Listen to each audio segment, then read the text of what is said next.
கர்த்தருக்கு ஸ்தோத்திரம். இன்றைய வேத வசனம் அப்போஸ்தலர் 11. இந்த அதிகாரத்துல புறஜாதியா இருக்கிற கொர்நேலியு வீட்டுல போயிட்டு பேதுரு அங்க சுவிசேஷ வார்த்தைகளை அறிவித்து அங்க சாப்பிட்டு வந்ததுனால யூதேயால இருக்கிற விருத்த சேதனம் உள்ளவங்க, நீ விருத்த சேதனம் இல்லாதவன் வீட்டுல போயிட்டு எப்படி சாப்பிட்டுட்டு வந்த அப்படின்னு சொல்லிட்டு அவர்கிட்ட வாக்குவாதம் பண்றாங்க.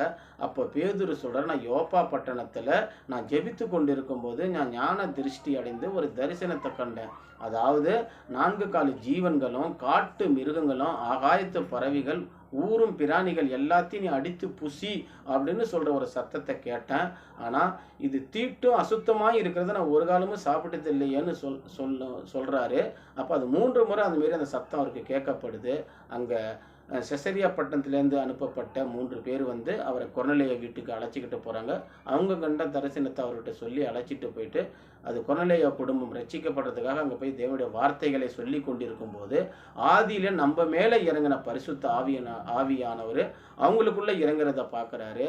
அப்ப யோவான் ஜலத்தினாலே ஞானஸ்நானம் கொடுத்து பரிசுத்த ஆவியினாலே ஞானஸ்நானம் பெறுவீர்கள் என்பதை அவர் நினைவு கூர்ந்து, அப்ப கர்த்தராகிய இயேசு கிறிஸ்துவனுடைய வரத்தை நமக்கு அனுக்கிரகம் செய்திருக்கும் போது அவங்களுக்கு இந்த வார்த்தை அனுக்கிரகம் செஞ்சிருக்கிறத கண்டு இதை தடுக்கிறதுக்கு நான் யாரு அப்படின்னு சொல்றாரு. அப்ப யூதேயா மக்கள் வந்து அப்ப மனம் திரும்புதலுக்கு, ஜீவனுக்கு ஏதுவான மனம் திரும்புதலுக்கு புறஜாதிருக்கும் கொடுத்திருக்காரு அப்படிங்கிறத அவங்க அறிஞ்சு தேவனுடைய நாமத்தை மகிமைப்படுத்துறாங்க.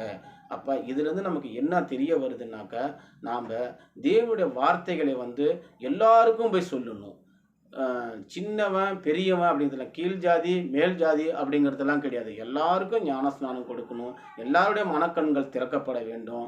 நம்ம புறஜாதியரை வந்து வேற்றுமையாக பார்த்துடக்கூடாது. புறஜாதியர்களுக்கு இந்த வார்த்தை கொண்டு போய் சேரணும். இந்த வார்த்தை இப்படியாக கொண்டு போய் சேரணுங்கிறதுக்காக தான் அவர் சிலுவையில் அறையப்பட்டார், ரத்தம் சிந்திருக்காரு. அதனுடையதாக நாம் எல்லாருக்கும் வார்த்தைகளை, தேவனுடைய வார்த்தைகளை நம்ம சொல்லும்போது அனைவரும் ரட்சிக்கப்பட்டு எல்லாருடைய மனக்கண்கள் திறக்கப்படணும் அப்படிங்கிறதுக்காக தான் இந்த வார்த்தையில் சொல்லப்பட்டிருக்கு. மேலும் கீழே இன்னும் அநேக வார்த்தைகள் சொல்லப்பட்டிருக்கு. தொடர்ந்து இந்த வார்த்தைகளை வாசிப்போம். இதில் உள்ளவைகளை அனைத்தும் தெரிந்து கொள்வோம். கர்த்தர் நம் அனைவரையும் ஒவ்வொருவரையும் ஆசீர்வதிப்பாராக. ஆமேன்.